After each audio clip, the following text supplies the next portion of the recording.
Hello everyone, welcome back to our TOEFL iBT speaking series. This is video 7. We will cover some tips for taking notes during the exam. Okay, so the first thing that I like to do in talking about note-taking is to give you some general advice. And this is advice that you will hear very often. So what I'd like to do is to supplement it with my own experience in taking notes for the TOEFL. Now, it's important to know that TOEFL notes are made to be used very quickly and then discarded. Very often, there is comparison between how to take notes for lectures with how to take notes for the TOEFL. And while you can take detailed notes in lectures in class or when you're reading, those notes are mostly used later, much later, to help you remember and to help you study. But remember, for the TOEFL, the notes that you take are very much like interpreter notes, so notes that you will use and then forget about. So the key point is to hold on to as much information as you can in your mind, try to remember as much as you can, and use your notes to help with your memory in a very short time window. And once you finish, just discard it. They're not meant to be uber useful, super useful. Okay, but in general, I think it's good to know what you will have. You will be provided with pencils and blank scrap paper. So that's not lined, not ruled, but blank scrap paper. And you don't need to bring it yourself. It will be provided by the test administrator. And if you finish using a piece of paper, you can ask for more, but they'll give you, I think, 2 or 3 depending on the test administrator, and you can switch out the paper. It's important to remember you should not take away any paper from the test site, nor should you bring any into it. Everything that is there in the administration site, the test taking site, should stay there, and you don't need to bring it yourself. Remember that there are 2 important things about notes. Ask yourself whether you can make them useful and clear. Notes that are clear but not useful shouldn't be made, and notes that are not clear are rarely useful. Okay, so there's no best way, there's no best practice, but just ask yourself what you can do during your note-taking to make everything more clear and more useful, more effective. It's also a good point here for me to remind you that you are allowed to take notes at every in every part of the TOEFL IBT. You're allowed to do it when reading, although most people don't. You can take notes in listening and writing, but we're focusing here on the speaking part. So when you take notes for the writing section, it's more different, right? You're outlining an essay. When you are taking notes in your listening section, it's also different because you need to remember more information as it goes along. Remember, the notes you take for speaking are meant for one-time use only. Okay, I can't stress this enough. Don't take notes like you take them in lectures. Take them as you might take them as an interpreter. You input it, you use it, and it's gone. Okay, so more things to remember here. You have a lot of space. Like I said, you have paper that's provided for you, so use as much space as you have. And make sure that you have a system. Make sure that you know what you are doing before you ever walk into the exam. Establish a system. This is, of course, not just useful for TOEFL practice, but also when you are taking notes for lectures. But make sure you have a system in place, one that you like. And there are many systems, but develop your own. Make sure you know what to expect. The best advice I can give you is to write neatly and clearly. It doesn't have to be perfect. It doesn't have to be pristine, but it should be neat enough that you understand it. And use lists and charts as needed. And I'll give you some examples later on of how you can utilize charts when you're anticipating what's going to come. Make sure that you use also abbreviations and symbols instead of whole sentences. I've seen students try to list out phrases, but normally you really don't have time for that. You only have time for very brief abbreviations. And remember, sometimes all you need is 3 or 4 letters to remind you of what the sentence is or what the concept is. So don't forget that. Also, utilize your Chinese characters. I've heard students try to think of a word that they know that it might come to you in English, but it takes too much time. If they get caught up in the spelling, use a brief Chinese character or 2 brief Chinese characters if necessary, if that helps you. Practice doing this, and when you see the Chinese, the English will come to you. You won't get stuck on the spelling. And if anything else, sometimes writing Chinese is faster for certain students than it is writing in English, cursive or longhand. So use your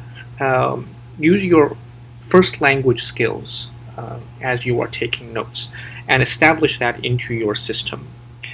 So a specific tip that I would like to emphasize here is how to make use of transitions, how to compartmentalize your notes. Make sure to draw a line between transitions. And there are some. Let me list some out here for you.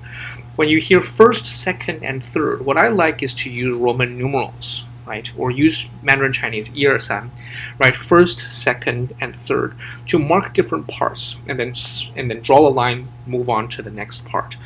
Next, also, and moreover, I like to use a plus sign to move on, or you can use a 下 in Chinese sometimes. That tells you that it's moved on to the next point. Finally, lastly, and ultimately, I like to use a circle, just that we are wrapping up like this all together. So finally, ultimately. So these are some symbols that you can use. Now or afterwards or later, I like to use arrows. Like a downward arrow for now, afterwards an arrow pointing right, or later an arrow pointing right, or before an arrow pointing to the left. So this is one way. Make sure that you utilize these transitions in a way that helps you compartmentalize your notes and have some symbols ready for these transitions. Okay, there are some others here. If you have a however, a but, or a yet, I like to use the 但是的但 character because it's very fast to write. I think it's faster than writing but. Okay, 但是的但. You can also have, for instance, or example, use EG or EX. I'll show you also later when we get to other symbols. But also, if it helps you, you can always write a 例如的例. Yeah, that's very fast for us, and it should remind you of what it is. Yeah, use some Chinese characters. Additionally, and furthermore, I think a lot of times this is a major transition, so I use 2 plus signs over the one previously, also or next. You can use the 2 plus signs. Okay, so I'm now going to transition into another segment of the video, and we'll talk about symbols. Okay, so here I'm going to demonstrate some abbreviations that you can use, some that I found very useful, some that you will find need practice, some that will come more natural and are more intuitive. So I like to use the plus sign to mean something like and. I like to use greater than or smaller than, or you can better than or worse than, depending on what you want. You can also, some people like to use like an at sign, which means at. Yeah. Of course, you can always use equals to mean is or something, or similar to. This is something that I've used also quite a bit, or not the same. This is also a good abbreviation. You can say things like correct or incorrect, of course. You can talk about some questions that you might have, something that you're unsure of. You can talk about something that leads to something else, a process that becomes, or direction. Of course, you can use arrows to increase or decrease, right? Those are all important. You can also use because or therefore. Yeah, because and therefore. For examples, you can always use the EG, for example. Some people use EX as examples as well. Either way is fine, whatever you're comfortable with. Now, it's important to also, when you are taking notes, to be aware of numbers. So practice your number system very quickly. So remember that there are words like thousand in English, million, right, or billion. Dollars is important. Learn to practice those numbers. Also, you should anticipate that you will have a conversation between a male speaker and a female speaker. So make sure that you draw that out between a student and a professor maybe, or two speakers. Something that has been very useful for me is to use a T-graph. So a graph like this, draw one like that, and then you'll have maybe male versus female, and then you can lay down the notes in their respective columns. And that's much easier than keeping track in one column only. You can also anticipate that there will be sections, parts where they agree or disagree. So using this T-graph also is very useful. So some other things you can use, some other symbols that students use. Sometimes you can have a student and a professor, maybe that's useful, or you can have simply A and B, and it goes back and forth. So these are some ways that you can use to take notes, some abbreviations and some lists and charts. You can always, of course, come up with some symbols of your own, and that is effective. So for instance, you might build a list for cause and effect, right? Or you can have other symbols that stand for like with or without, etc. I know some students like to use triangles, exclamation points to develop some systems that you can follow. So overall, what I'd like you to think about is to grasp some key words, key phrases that repeat themselves over and over again, and develop a system that works for you. Okay, I have some specific suggestions regarding the independent tasks and the integrated tasks, and I'll give an example of the independent tasks today. And as we're building on your responses in the templates, I will give you more examples next week and the week after next on how to deal with specifically the integrated tasks, how you utilize the columns. But today, let's stick to specifically task 1 and task 2. Remember that for task 1 and task 2, you have a very short amount of time to prepare.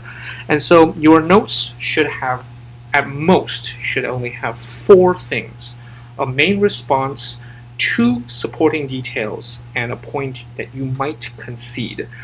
Or a supporting detail, detail 3 maybe. But remember, this is important, that you don't necessarily have to write out the main response, and you certainly shouldn't have more than these 4. And let me give you all an example. Okay, so here I'm going to demonstrate very briefly how you might take some notes for the first 2 tasks, the independent tasks. So say in task 1 you're asked, so what is your favorite film? Well, what I would suggest here is you won't forget the film that you choose. If you do, you can write it down. But what is most important actually is the 2 reasons. So I'm going to say that I love the story and characters, and then give examples. So you just need to remember the 2 points. Remember, the time for taking notes goes really fast. So just write 2 keywords, okay, for task 1. So my answer is that I love The Sound of Music. One of the reasons is because it has a very nice story.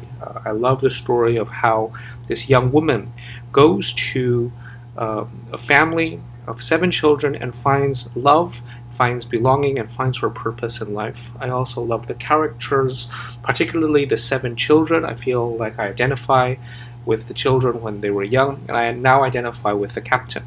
So list the 2 main things, so you don't forget the second, right? You don't forget it as you're thinking about it, but make sure that you don't overburden yourself. Okay, so this is my suggestion for task 1. So for task 2, let's imagine that the question is, do you prefer to live in the city or in the country? Now, of course, you won't see that on the screen. So remember your decision. I would write the decision. I would say, I prefer to live in the city, I think first because there is culture and also because it is more convenient. Okay, you can use Chinese characters if you're more comfortable. Some people say you shouldn't, but you won't forget 文化 stands for culture, right? And that's faster to write. You can also, of course, write culture and convenience, but using these abbreviations, you might feel that it's not as fast as using the Chinese. So list those, and if you have time, you can also say that maybe it's not as clean, right? You could concede a point. So the question asks whether you prefer something. So make sure you have 2 reasons to support and 1 to concede, right? If you have time, you can of course cut it off here and just answer these 2. My point here for the 2 independent tasks is that you will not have time to write a long response. You won't even have to write out the choice that you make because you won't forget that. What you need to deal with are the points that you will make. For task 1, those 2, if you have time, maybe 3, and a 3rd point if you have time.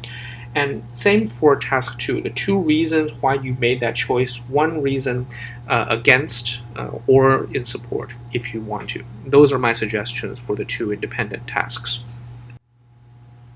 How about the integrated tasks? For the integrated tasks, I suggest 2 things. You have to anticipate, of course, whether there is a reading part, and if there is, you allocate a part of your notes for reading. Normally, for me, it's the upper part, but some students also like the left part of the column. Make sure that you also anticipate whether the talk is a campus talk, discussion of campus activities, or if it's academic by nature. Remember to use some columns. I've talked about this previously in the symbols part of the video. And as we build on the templates next week and the week after next, I will give you specific ways of integrating templates with your notes. So stay tuned. So see you all in part 8. Thank you all very much for watching this video. I hope that you have learned some useful techniques on how to take some useful notes during the exam. In the next video, we will cover some answer templates that you can use during the exam. So stay tuned.